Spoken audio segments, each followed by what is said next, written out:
প্রিয় দর্শক এবং শ্রোতা, কত সুন্দর ছোট্ট একটি গ্রামের বাজার। অনেকদিন পর গ্রামের বাজারে আসছি। এই বাজারে আমার এই প্রথম আসা। দেখতে পাচ্ছেন সবুজ শাক, গ্রামের ক্ষেতের শাক। ওদিকটাতে কিছু সবজি, এদিকটাতে সবজি, আবার এখানে কিছু মাছ বিক্রি হচ্ছে। অল্প তবে টাটকা মাছ, এগুলি মেঘনা নদীর মাছ। কারণ এই বাজারটি মেঘনা নদীর খুব নিকটবর্তী এলাকায়। দেখতে পাচ্ছেন এখানে অসংখ্য ছোট ছোট মাছ। এগুলি সম্ভবত ডঙ্কু মাছ।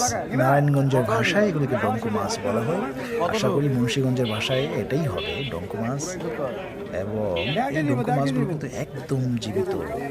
আর এগুলি হচ্ছে কাচকি মাছ, সাথে পাঁচমিশালি, নাম না জানা অনেক জাতের মাছ।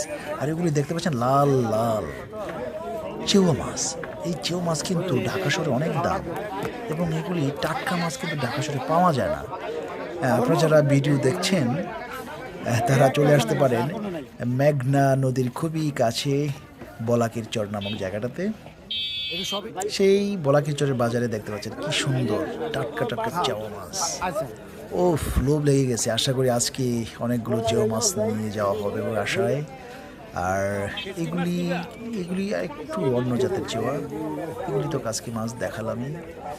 তারপরে বাহ, চমৎকার। ওরে আল্লাহ, এটি তো বাইং মাছ। এই বাইং মাছটা তো একদম নদীর।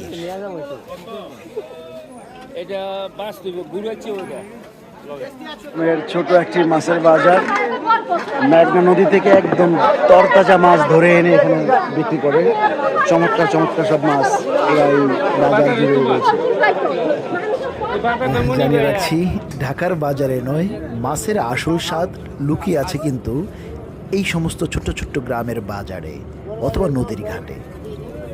গ্রামের বাজারটি খুবই ছোট হলেও এখানে অসংখ্য মানুষের আনাগোনা। প্রচুর গ্রামের ক্রেতাগণ আছেন যারা সকালবেলা তরতাজা মাছ সবজি এখান থেকে ক্রয় করে থাকেন। ভিতরে প্রচুর শব্দ বাজারের ভিতর, তাই ঠিকমতো কথা বলার সুযোগ হয়নি।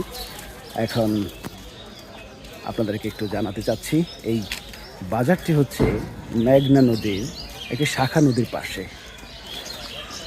এই জায়গার নাম হচ্ছে বলাকির চর, অর্থাৎ চরাঞ্চলের মানুষজনের এই বাজার। যারা শহরে যান না, বাজার করলেই তাদের নিজের গ্রাম থেকে করে নেন।